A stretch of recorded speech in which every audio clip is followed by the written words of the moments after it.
하나님의 말씀은 신명기 24장 10절에서 22절 말씀입니다. 구약성경 299페이지 신명기 24장 10절에서 22절 말씀 교독하시겠습니다. 너의 이웃에게 무엇을 구워줄 때에 너는 그의 집에 들어가 전당물을 취하지 말고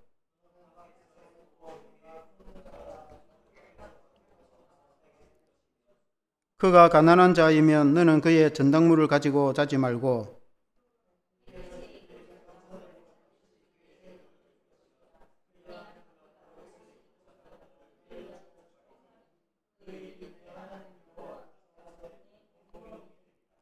곤궁하고 비난한 품굿은 너희 형제든지 내 땅 성문 안에 우가는 객이든지 그를 학대하지 말며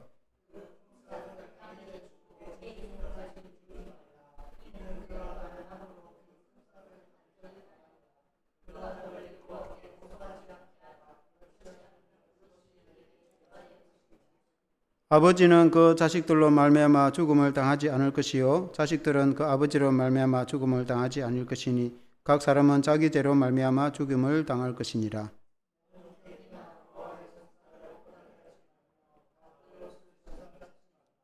너는 애굽에서 종되었던 일과 내 하나님 여호와께서 너를 거기서 속량하신 것을 기억하라.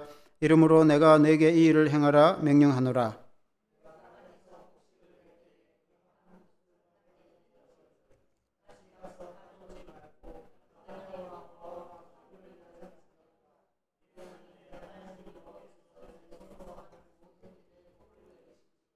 네가 내 감람나무를 떤 후에 그 가지를 다시 살피지 말고 그 남은 것은 객과 고아와 가부를 위하여 남겨두며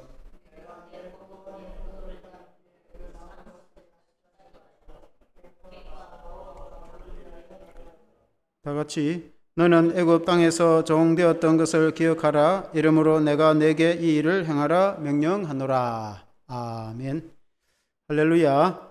약한 이웃을 돌아보라 라는 제목으로 말씀을 드리겠습니다.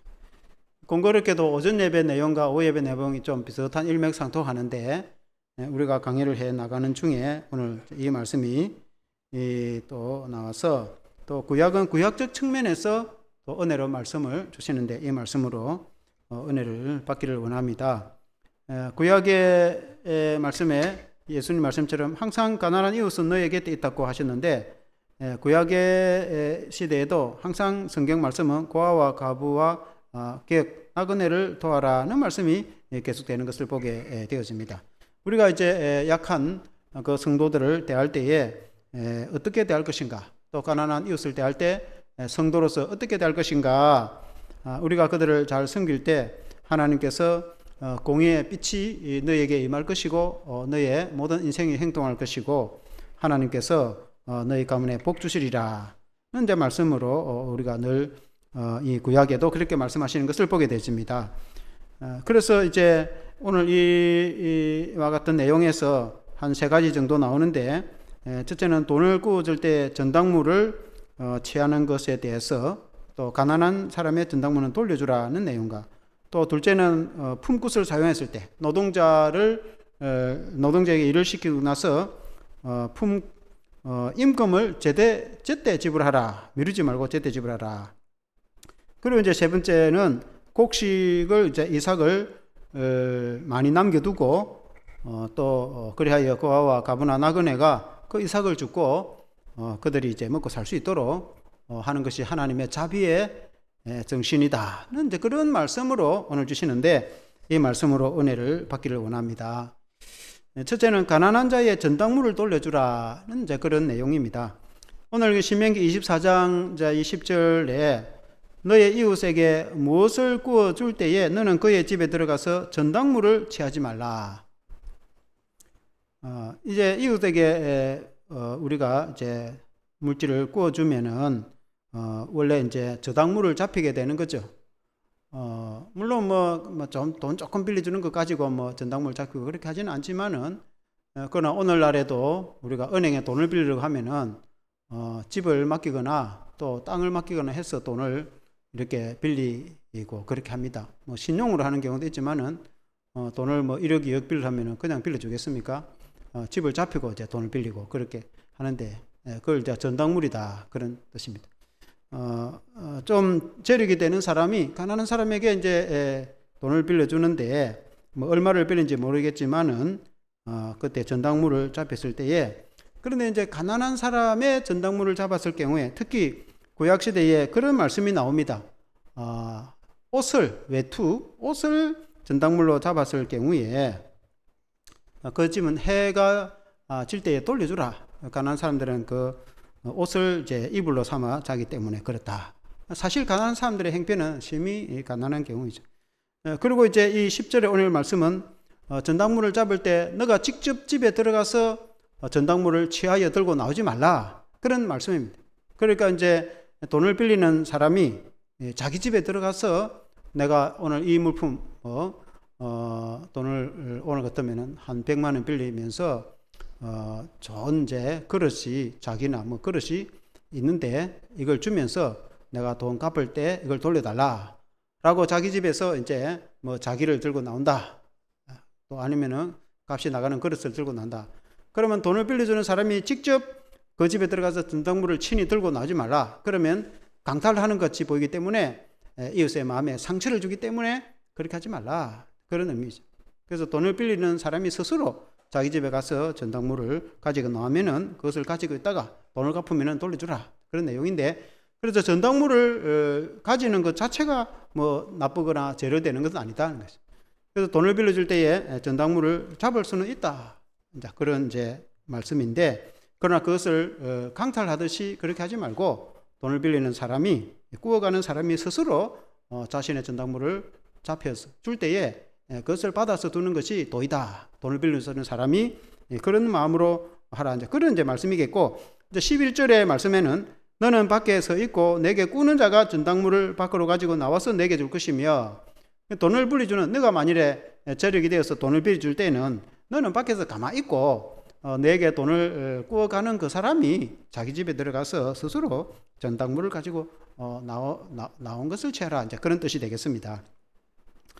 그리고 이제 12절에 보면은 그가 가난한 자이면 너는 그의 전당물을 가지고 자지 말고 이제 어느 정도 재력이 되는 사람이야 뭐 어떤 전당물을 맡기면은 그거 이제 뭐 맡겼다가 나중에 돈을 갚을 때에 그걸 가져가면 되는 거예요. 뭐 크게 어려움 없습니다. 그러나 가난한 사람의 돈을 이제 빌려갔을 때 그가 가난한 자이면 그의 전당물을 가지고 자지 마라. 그날 해를 넘기지 말라. 그런 이제 말씀입니다. 예를 들어서 이제 외투 같은 경우에 그 시대에는 그런 적도 있었어요. 외투를 이제 돈을 얼마 빌려주고 외투를 이제 전당물로 가져간 거예요. 그러면 이제 해가 질 무렵에 그걸 도로 갖다 주라는 거예요. 왜냐하면 그 외투를 가지고 이불 삼아 덮고 자는 사람이기 때문에 그걸 이제 이불 없이 자면은 그 사람 마음이 얼마나 애통하고 그렇겠습니까? 그래서 돌려주라. 그런 차원이 됩니다.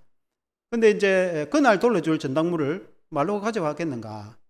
그것은 이제 확실하게 돈을 빌려갔다는 것을 이제 증거로 하기 위해서 잠시 가다 왔다가 또 다시 돌려주는 그런 행위라 이렇게 이제 볼 수도 있습니다.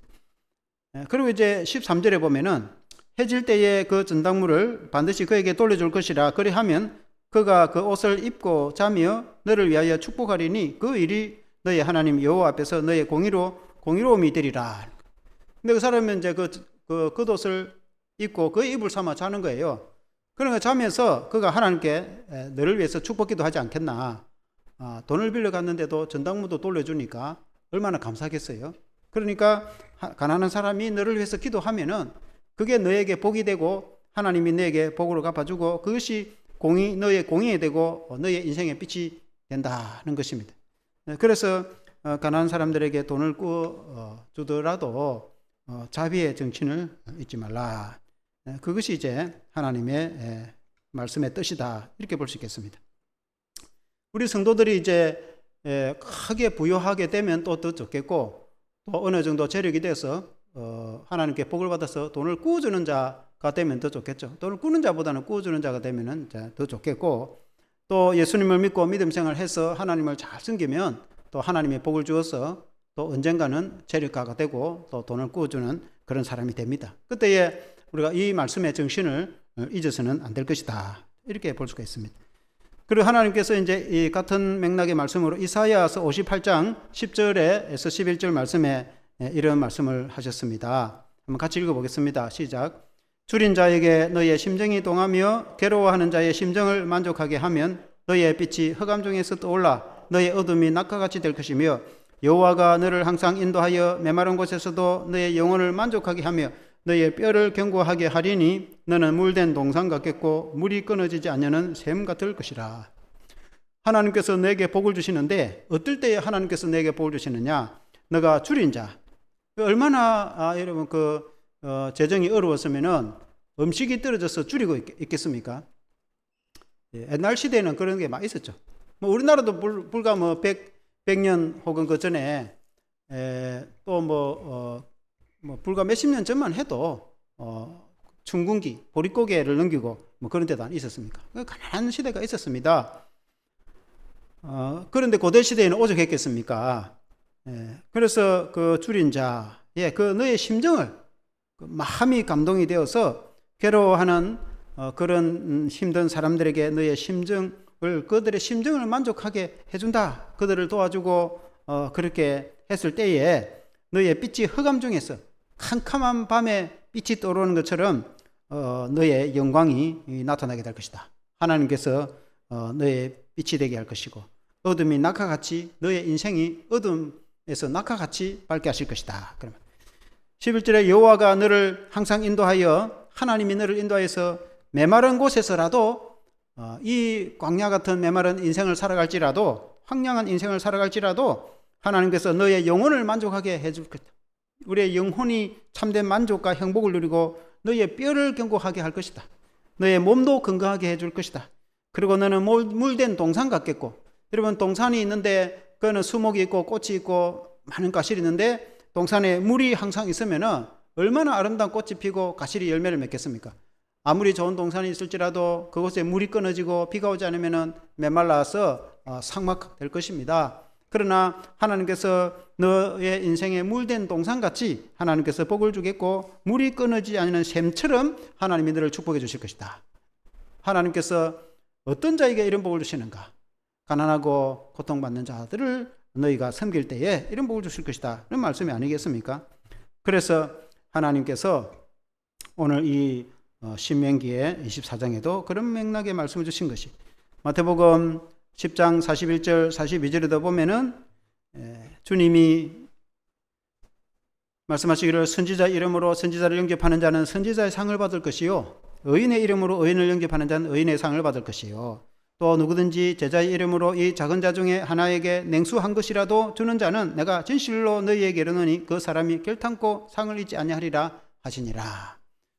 그러니까 우리가 신앙의 힘으로 가난하고 소외된 자를 섬겼을 때에 하나님께서 반드시 그에게 복을 주실 것이다. 냉수 한 그릇 대접하는 자에게도 하나님이 그에게 복을 주실 것이다. 상을 잃지 않을 것이다. 그래서 우리 믿는 성도가 섬기는 일이 얼마나 중요한지 우리에게 가르쳐 주셨어요. 그래서 우리 성도들의 정신은 섬기는 신앙으로 살아가기를 주의 이름으로 축원합니다. 그리고 이제 두 번째는 품꾼을 학대하지 말라. 그렇게 말씀했습니다. 24절에 이 품꾼은 이제 노동자입니다. 만일에 너희가 회사를 경영하는 사람이고 다른 사람을 이제 임금을 줘서 사용하는 사용자라면 어떤 정신을 해야 되는가? 24장 14절에 공공하고 빈한한 품꾼은 너희 형제든지 너희의 땅 성문 안에 우거하는 객이든지 그를 학대하지 말며 이렇게 말씀했습니다. 이게 너희 형제라고 하면 실제로 친형제가 되는 형제를 두고 말씀할 수도 있겠지만은 전체 문맥상 나그네와 같이 말씀한 것을 봐서는 동포를 말합니다. 이스라엘은 사실 또 다 야곱의 자손이니까 형제이기도 합니다. 그래서 이스라엘 백성들은 자기 동포를 형제라고 합니다. 우리는 예수 안에 성도를 형제라고 하지 않습니까? 그런 맥락이다 이래 볼 수 있습니다. 그러니까 너의 형제든지 너의 성도이든지 혹은 성문 안에 거하는 객이든지 나그네이든지 이 나그네는 이방인입니다. 이스라엘 백성이 아닌 이방인일지라도 가난하고 빈궁한 사람을 만나면은 그들을 학대하지 마라. 학대하다는 것은 포악하게 그들을 강포하고 폭력으로 그들을 치리하는 그런 것을 말하는 것 아니겠습니까? 그렇게 학대하지 마. 나그네를. 오늘 같으면은 외국인 근로자들이든지 회사에 자그마한 회사를 경영하는데 외국인 근로자들이 한 10대 명 있는데 그들이 말을 안 듣는다고 두드리 패고 그렇게 하면 안 되죠. 어쨌든 그들을 잘 설득해서 일을 이제 잘 시켜야 되겠죠. 그런데 이제 학대하는 것 중에서 가장 학대를 하지 말아야 되는 것은 임금을 너 주지 말고 제때 주라. 그 말씀. 15절에 보면은 그 품삯을 당일에 주고 해진 후까지 미루지 말라. 이는 그가 가난함으로 그 품삯을 간절히 바람이라. 그가 너를 여호와께 호소하지 않게 하라. 그렇지 않으면 그것이 너에게 죄가 될 것임이라. 오늘 맞이에 이제 새벽 시에 나가지고 일을 하면은 어디 건설하는 현장에 일을 한다든지 또는 뭐 아파트 철거하고 청소를 하는 일이라든지 그렇게 노동자들이 하루에 뭐 10만 원 혹은 15만 원, 보통 15만 원 받고 일을 합니다. 그러면 그날 일하는 그날 임금을 딱 줍니다. 회사의 정식 직원이면 한 달치 주지만은 그날 일하는 사람은 그날 노동임을 받습니다. 고도 사회에서 일을 시킬 때 그날 준 겁니다. 그러면 이제 그날 일을 시키면은 그날 주는데 그날 주지 않고 며칠 있다가 주고 돈을 그렇게 이제 하는 겁니다. 그러면은 돈이 집에 넉넉히 있는 사람들이야 돈을 이제 양식을 사놓고 또 이렇게 준비를 해놨다가 뭐 오늘 우리나라 사람들처럼 뭐 한 달치 식량이 있고 그러면은 뭐 먹는데 지장은 없죠. 김치 재놓고 뭐 반찬 있는 대로 해보면은 먹는데 지장이 없는데, 그러나 그 시대에 진짜 가난한 사람들은 그날 벌어가지고 그날 그 돈으로 양식을 사서 먹고 그날 식구들이 입에 풀칠을 한단 말입니다. 근데 그날 이제 양식을 사서 먹어야 되는데 임금을 안 주고 며칠 있다 조금 하고 돌려보내버리면은 그 사람이 어떻게 생각했어요? 자기만 굶는 것이 아니고 하루 종일 노동하고 배가 고프고 가서 집에 자야 되는데 가족들이 다 굶고 앉아있게 되는 것입니다. 그러면은 원망이 생기게 되는 것입니다. 하루 종일 뜬 땡볕에서 노동을 하고 임금도 못 받고 자기뿐만 아니라 온 가족이 굶고 잠을 자야 되면은 하나님 앞에 뭐라고 하소연을 하겠습니까? 그러면은 그 하소연이 하나님께 들리게 될 것이다. 그러면 너가 그 죄를 안게 될 것이다. 그런 말씀입니다. 그런 일 해서 되겠나? 그러니까 임금을 제때 주라. 오늘 같이 회사를 경영하면은 회사의 월급을 제때 줘야지. 한 달이 넘어도 월급도 안 주고 그렇게 하면은 어떻게 되죠? 그래서 그 회사 직원이 예수 믿는 사람이든지 예수를 안 믿는 사람이든지 그렇게 말씀. 형제이든지 나그네이든지 이스라엘이든지 이방인이든지 관계없이 그들을 학대하지 말라. 그 말씀 아니겠습니까? 18절에 보면은 너는 애굽에서 종되었던 일과 너의 하나님 여호와께서 너를 거기서 속량하신 것을 기억하라. 이러므로 내가 너에게 이 일을 행하라 명령하노라. 이 말씀들을 하시면서 하나님께서 반복적으로 하신 말씀이 있는데 너가 애굽에서 종되었던 것을 기억하라. 이스라엘 백성들이 구약의 성경에 애굽에 이집트입니다. 애굽에 430년 동안 종살이 노예 생활을 했습니다. 우리나라가 마치 일제 치하에 36년간 있은 것처럼 그들이 400년 동안 애굽의 노예 생활을 하면서, 여러분 노예가 월급을 받는 건 아닙니다. 그냥 입에 풀칠하는 정도 그냥 양식을 주는 것이지 노예는 재산도 없습니다. 얼마나 비참하게 살았겠습니까? 그리고 이제 마지막 때에는 그야말로 이루 말할 힘들 정도로 고통의 세월을 보냈지 않습니까? 그때 이스라엘 백성들이 하나님께 기도하니까 하나님께서 모세를 보내어서 모세를 통해서 그 이스라엘 백성들이 하나님의 능력으로 하나님의 권능으로 애굽의 장자를 치시고 뭐 10가지 재앙은 말할 것도 없고 홍해를 갈라서 이스라엘 백성들을 구원해 주셨습니다. 하나님의 전적인 은혜입니다. 그래야 지금은 이제 이스라엘 백성들이 만일에 가나안 땅에 들어가서 그 각 지파별로 땅을 다 분배받고 그리고 가문마다 땅을 분배받고 가족이 다 땅을 받습니다. 땅을 굉장한 땅을 그때 받습니다. 엄청 다 지주가 됩니다. 오늘 치면은 전부 땅을 예를 들어서 한 몇천 평 정도는 가지는 지주가 됩니다. 그러고는 이방인들을 노예로 삼고 일을 시키고 그렇게 합니다. 그러니까 이전에 그 노예 생활을 하다가 지금은 지주가 되었다고 해서 아주 교만하고 사람들을 학대하고 월급도 돈이 있는데도 일을 시켜놓고 월급도 주지 않고 그렇게 하면은 하나님 믿는 사람이 어떻게 됐어요? 하나님이 그렇게 하라고 이스라엘 백성들을 구출해낸 것이 아니죠. 그래서 하나님의 자비를 베풀어라. 너희는 하나님의 백성이기 때문에 하나님의 자비를 베풀어라. 그런 말씀. 오늘 신약시대의 우리 성도가, 우리는 예수 믿는 성도들입니다. 우리가 예수 믿는 성도들이 허물과 죄로 영원한 심판을 받을 수밖에 없는 그런 처지에 놓였지만은 하나님의 아들이신 예수님이 십자가에 달려 돌아가심으로 우리 모든 죄를 다 용서해 주시고 우리를 구원해 주셔서 하나님의 자녀로 삼으시고 영생을 주셨습니다. 그래서 하나님의 은혜를 생각하면은 전적인 하나님의 은혜이고 하나님께 감사할 것뿐입니다. 그래서 우리가 이전에 예수를 알지 못할 때에 영적으로 그렇게 비참하게 살았지만은 이제는 예수님을 믿어서 하나님의 성령의 은혜가 임하여서 우리의 마음이 즐겁고 우리의 영혼이 참된 만족을 누리고 영원한 천국의 소망을 가지고 이 땅에 살아갈 때도 하나님께서 창대한 복을 주시며 우리가 은혜를 누리게 되었을 때에 그 하나님이 우리를 십자가를 통해서 우리를 구원해 주신 은혜를 생각하고 하나님께서 이처럼 우리에게 은혜와 사랑을 베풀어 주신 것을 생각하고 다른 사람들을 사랑하고 다른 사람을 섬기고 그렇게 해야지, 내가 이렇게 구원을 받았으니까, 내가 하나님께 이렇게 복을 받았으니까, 나는 잘 살게 되었으니까 다른 사람들을 굴림하고 학대하고 만일에 그렇게 한다면은 복을 받아가지고 나중에 큰 회사를 차려가고 사장도 되고 그렇게 했는데 옛날 그 힘들 때는 다 잊어버리고 직원들을 아주 그야말로 학대하고 월급도 제대로 안 주고 그렇게 하면 사람들이 보고 저 사람 교회 다니는 걸 아는데 교회 다니는 사람이 그렇게 하고 있다면 얼마나 손가락질하고 욕을 하겠습니까? 그렇게 하면 하나님의 백성으로서 빛이 되지 않겠죠.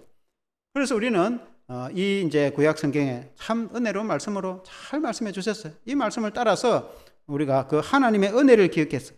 내가 하나님의 은혜를 받았으니까 나도 다른 사람들에게 은혜를 베푸는 그런 성도가 되어야 되는 줄로 믿습니다. 여러분, 우리나라 영화에 베테랑이라는 영화가 있습니다. 혹시 여러분이 봤는지 모르겠는데 청년들은 아마 봤어요. 베테랑 영화에 보면은 그 주인공이 경찰인데 이 베테랑에 나오는 회사의 큰 기업에 하청업자가 있었어요. 하청업체 중에서 이제 일을 하는 한 운수업이 있었는데 이제 트럭을 몰고 이렇게 흙을 실어 나든지 짐을 실어 나르고 돈을 받아야 되는데 임금을 못 받았어요. 큰 기업의 하청업체가 일을 받아가 이 하청업체에 일을 한 겁니다. 그러니까 하청업자가 돈을 줘야 되는데 이 아주 조폭 같은 이 하청업자가 임금을 안 주는 겁니다. 그러니까 아무리 사장한테 돈 달라고 돈 안 주니까 사장이 하는 말이 위에 이 모체 그 회사에서 돈을 안 줬었는데 돈 못 준다 이래 된 겁니다. 그러니까 이제 대기업에 찾아가고 대기업 정문 앞에서 피켓 들고 임금 달라고 막 이렇게 데모를 시위를 한 겁니다. 그 회사의 회장의 아들이 회사에 가다가 저 왜 저러냐 하니까 하청업체 사장이 월급을 안 줘서 그렇습니다. 그 얼마냐? 돈 450만 원인가 한 400만 원.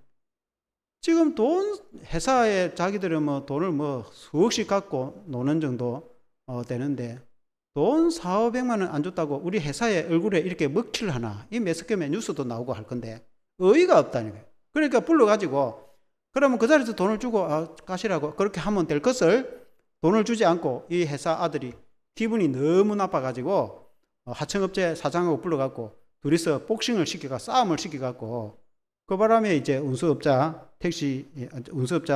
그 기사가 쓰러지게 되어서 기절을 하게 된다.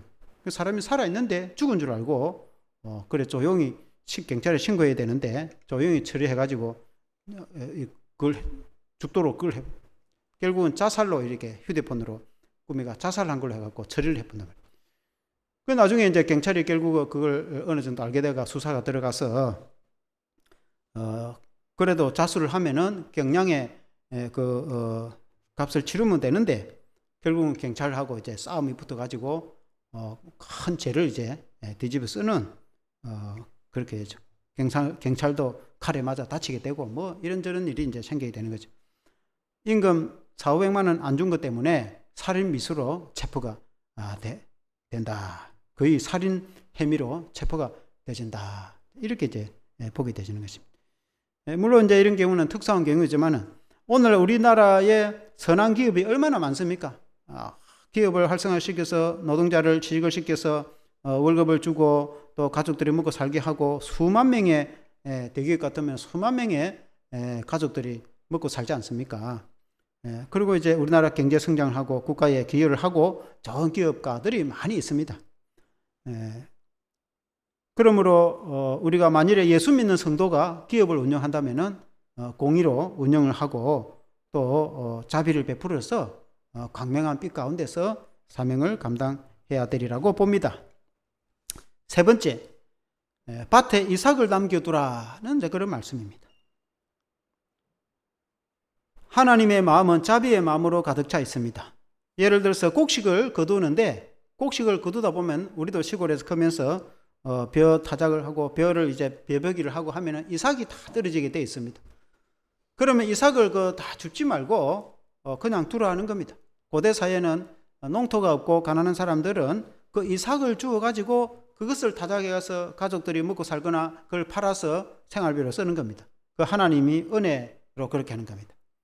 그래서 그런 걸 다 뿌려두는 걸 싹 거두어 가지고 옛날에 우리 클 때는 이삭도 이게 이제 싹 거두어 가지고 그렇게 하던데, 그리고 이삭 주 가지고 사는 사람은 대한민국에서는 뭐 거의 없죠. 이 고대 사회에 이스라엘에 그런 게 있었기 때문에 이제 그렇게 하는데, 19절에 보면은 특히 19절에 한번 같이 읽어보겠습니다. 시작. 너가 밭에서 곡식을 뺄 때에 그 한 뭇을 밭에 잊어버렸거든 다시 가서 가져오지 말고 나그네와 고아와 가부를 위하여 남겨두라. 그래하면 너의 하나님 여호와께서 너의 손으로 하는 모든 일에 복을 내리시리라.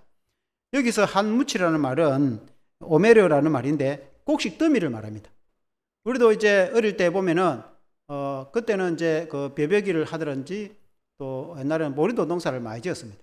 그러면은 다 베어가지고 묶어가지고 집으로 다 거두어 와가지고 집에서 그 이제 마당에서 타작을 어릴 때는 다 그렇게 했습니다. 지금은 트랙터 가지고 갈아가지고 그 자리에서 다 끝을 내버리죠. 옛날에는 다 리어카나 개운기로 다 실어 날랐어. 그런데 이제 날은 빨리 가고 날씨가 추우기 전에 벼베기를 빨리 해야 되기 때문에, 또 비가 오기 전에 벼베기를 빨리 해야 되기 때문에, 서리가 내기 전에, 그러면 벼를 벼가지고 그걸 이제 산더미처럼 이렇게 쌓아가지고 논두렁에다가 이렇게 쌓아가지고 다 둡니다. 동으로 만들어가지고 집동처럼 벼를 이렇게 착착 10동 20동 쌓아두가지고, 그리고 다른 논에 비고 다른 논에 비고 다른 논에 비고 갖고 쌓아두고 집에 빨리 거두올 시간이 안 되니까 그리고 이제 다 비고 그래 놨다가 또 이제 한 동씩 거두가지고 집으로 이제 가져가는 거예요.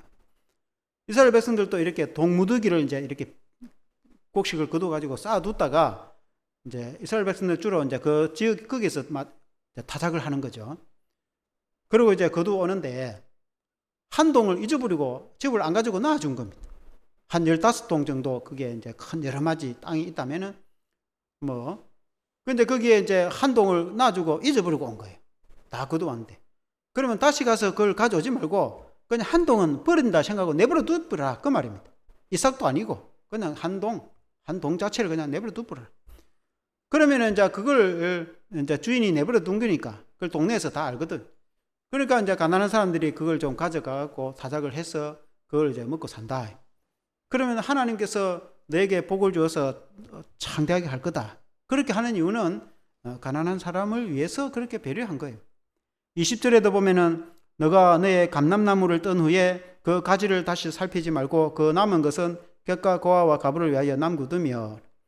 여기 감람나무는 올리브 나무입니다. 그 중동에 올리브 나무가 많이 있어요. 이렇게 손가락처럼 이렇게 길쭉한 이제 그 열매가 맺는데 그걸 이제 말하자면 우리나라 말을 치면은 꽉 짜면은 기름이 나오는 게 감람류 기름. 감람류 기름에 성전에 그 이제 불을 밝힐 때 기름을 떼기도. 집에서 이제 등불을 켤 때 하기도 하고, 그가 이제 곡식을 양식을 해 먹기도 하고, 그 감람류 기름으로 많이 사용을 하는 겁니다. 그 감람류는 굉장히 중요한 겁니다. 그래서 감람류 그가 이제 열매를 따는 거예요. 열매를 딸 때에 열매를 쭉 따놓고 대충 따라는 겁니다. 대충 따가지고 보면 사이사이 또 나는 게 또. 우리도 이제 뒤에 텃밭에 고추를 따면은 고추 따고 났는데 또 언제 고추가 나 또 자라고 또 땄는데 또 보면 또 자라. 지금도 고추 이제 오늘 붉은 고추를 뗐는데 아직도 저 남아 있습니다. 그와 같이 이제 감나무 열매를 따고 나면은 열매가 남아 있는 거예요. 내버려 두버리라는 거예요. 마지막까지 싹 따려고 하지 말고 덤성덤성 따가 대충 따내고 나머지는 좀 이렇게 나머지 남은 거는 다시 또 싹 딸려가지 말고 남겨두라는 거예요. 그럼 거기 이제 나그네나 고아나 가부나 그런 사람들이 그걸 따서 먹는다, 살아간다. 그 사람들이 생계를 이어간다 그 말이에요. 22절에 보면은 너는 애굽 땅에서 종되었던 것을 기억하라. 이러므로 내가 너에게 이 일을 행하라 명령하노라. 반복적으로 나오는 거예요. 너가 애굽에 종되었을 때 얼마나 고통스러운 비참한 세월을 보냈느냐.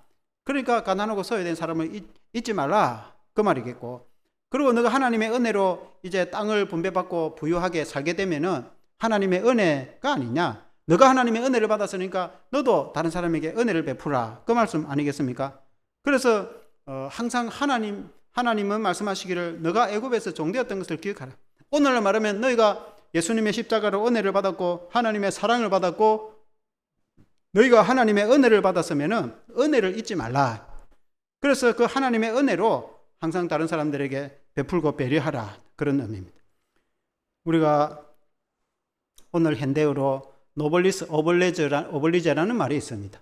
노블리스라는 말은 귀족이라는 뜻입니다. 그러니까 이제 부유한 층의 사람들이 가난한 사람들에 대한 도덕적 의무, 그러니까 부유한 사람이나 귀족이 가난한 서민을 돕는 정신, 그걸 이제 서양에서는 노블리스 오블리제라고 합니다. 그래서 만일에 어떤 부자가 그런 정신이 없으면은 국민들의 지탄을 받아서 그 물품을 안 써줍니다. 그러니까 이제 여러분 오늘 우리나라에도 많은 기업에서 뭐 올림픽을 하면은 거기에 기부도 하고 또 국가의 어떤 뭐 수재가 나면은 거기에 많은 수재민을 돕고, 그리고 또 중요한 일이 있으면은 또 서민의 뭐 여러분 일이 있거나 사건이 터지거나 그러면은 기업들에서 뭐 엄청난 돈을 기부를 합니다. 왜 그렇게 하겠습니까? 그게 노블리스 오블리제거든. 벌었으니까 서민들을 위해서 베풀고, 그러면 사람들이 알거든. 그 다음에 그 사람 그 회사에 제품을 써주는 거야. 그 회사 좋은 회사네. 그런데 그런 어려움이 생기는데 하나도 기부도 하지 않고 그런 걸 도와주지 않는다. 그럼 사람들이 그 좋은 기업이 아니구나. 그 사람 제품을 안 쓰겠죠. 그건 나중에는 허용하지가 못하겠죠. 그와 같이 베풀고 섬길 때에 더 복을 받는다는 의미가 되겠고, 이사야 58장 6절에 보면은 같은 맥락으로 구약의 말씀에 이사야 58장 6절에 같이 읽어보겠습니다. 시작. 내가 기뻐하는 금식은 흉악의 결박을 풀어주며 멍에의 줄을 끌어주며 압제당하는 자를 자유하게 하며 모든 멍에를 끊는 것이 아니겠느냐. 내가 기뻐하는 금식은, 금식이라는 것은 음식을 먹지 않고 하나님께 부르짖고 기도하는 걸 금식이라고 하지 않습니까? 그러니까 하나님이 기뻐하는 금식은, 하나님께 정말 진실된 기도하는 사람은 흉악한 결박을 풀어준다. 고통받고 있는 그 억울함을 당하고 고통받고 있는 사람들을 이렇게 억울함을 풀어주고 자유케 하고 그들에게 해방을 주고 그들에게 자비를 베푸는 것, 그들을 자유케 하고 그들의 모든 멍에를 끊게 하는 것이 아니냐. 그럴 때 하나님께서 너에게 복을 주신다 그 말입니다. 그러니까 반대로 말하면은 금식하면서 하나님께 기도하고 경건하게 하나님께 살기는 사는 척 하는데 정말 자비의 정신도 없고 다른 사람을 베풀거나 섬기는 것도 없고 아주 지독하게 만일에 살아간다.